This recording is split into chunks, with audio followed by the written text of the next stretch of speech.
Une belle journée ensoleillée, relativement douce. Il fait environ -5, -6. J'en profite avant l'aborder qui est prévu pour demain.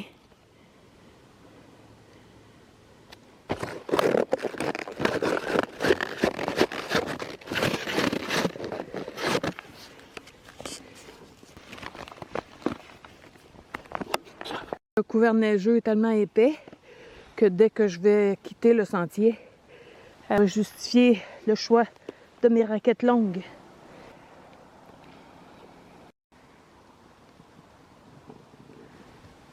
Enfin, je vois des laisses de chevreuil. J'avais hâte d'en voir pour confirmer ce que je pensais que ces empreintes étaient. C'est bien des chevreuils. Parce que comme la neige est poudreuse, ben, on voit pas le sabot dans le fond. Ici, on peut voir la trace des ergots au fond du trou. Ici, l'empreinte est sur le chemin, donc très peu de neige. Alors, on voit très bien les sabots, puis on voit pas du tout les ergots.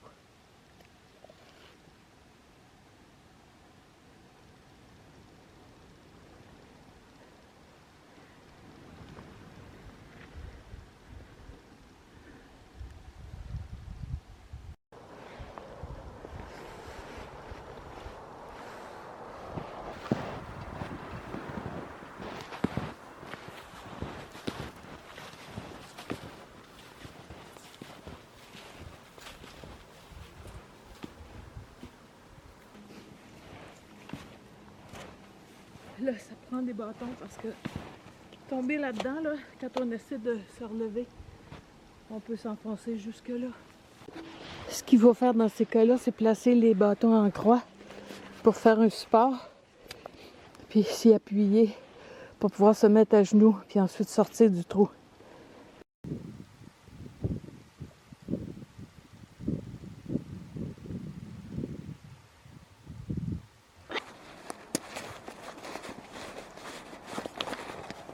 Récemment, dans une de ses vidéos, Joe Explore expliquait comment il fixait son sac à dos à un arbre. Et puis moi, je disais que j'avais autre chose. Alors, je vous explique.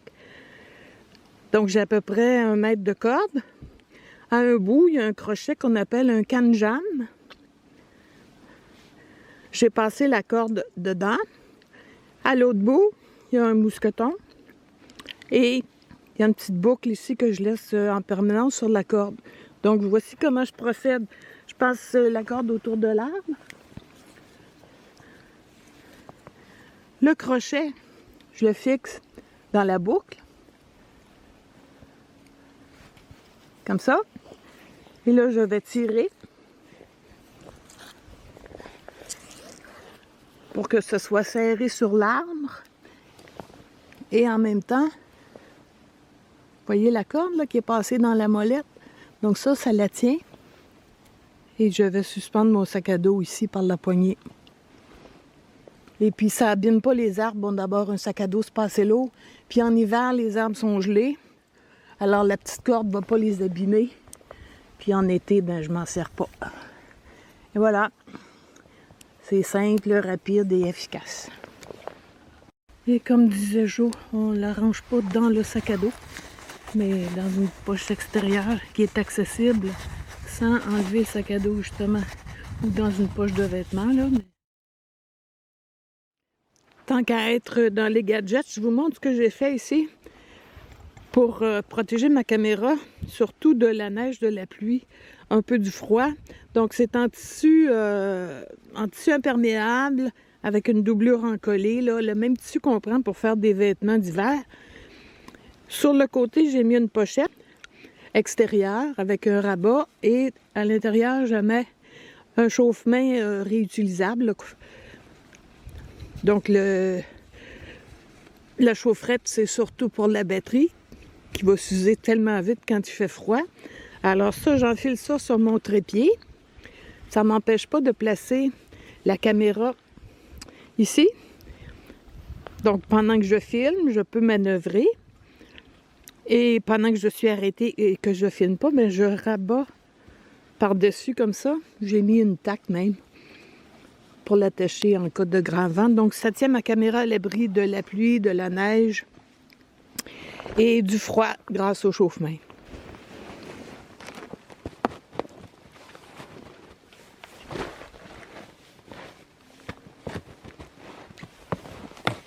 Quand on a des raquettes, c'est ce qu'il faut trouver comme siège. Un arbre. Parce que comme ça, on peut se glisser les pieds dessous. La loi du moindre effort. Qui fait beau. Bon, un feu maintenant.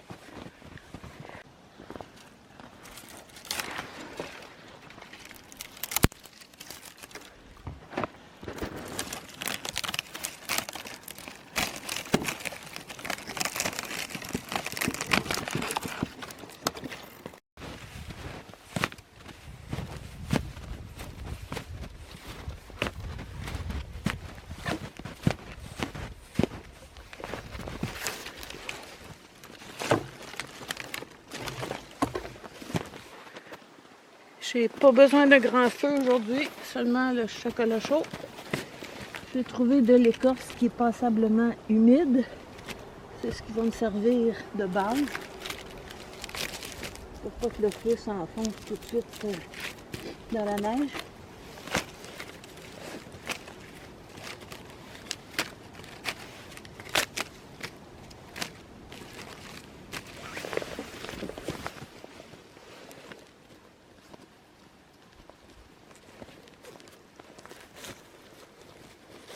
Bon, pas besoin d'aller le feu aujourd'hui. Un peu d'écorce, ça va suffire. En hiver, j'en ai toujours une petite provision. Là, j'entends mon chat qui dit « What? Where is your frisbee? » Il est ici, mais il faut apprendre à ne pas être dépendant de son équipement. Alors aujourd'hui, j'ai déposé le petit bois sur des morceaux d'écorce.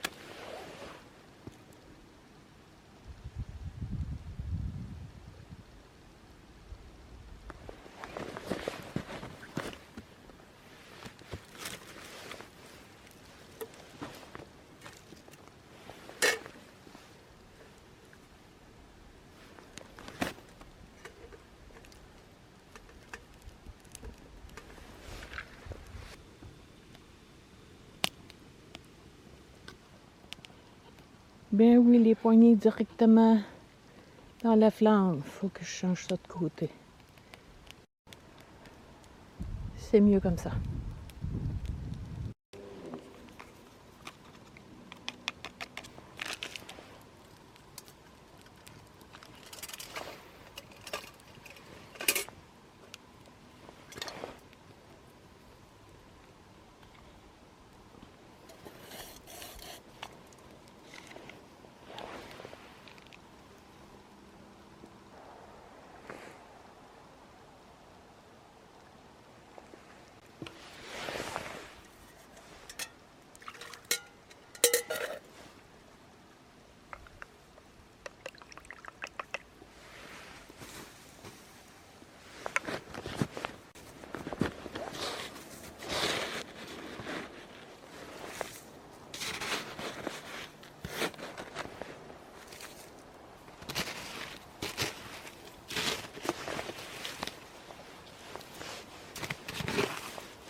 Ici au printemps c'est inondé, donc ça va être vraiment dispersé.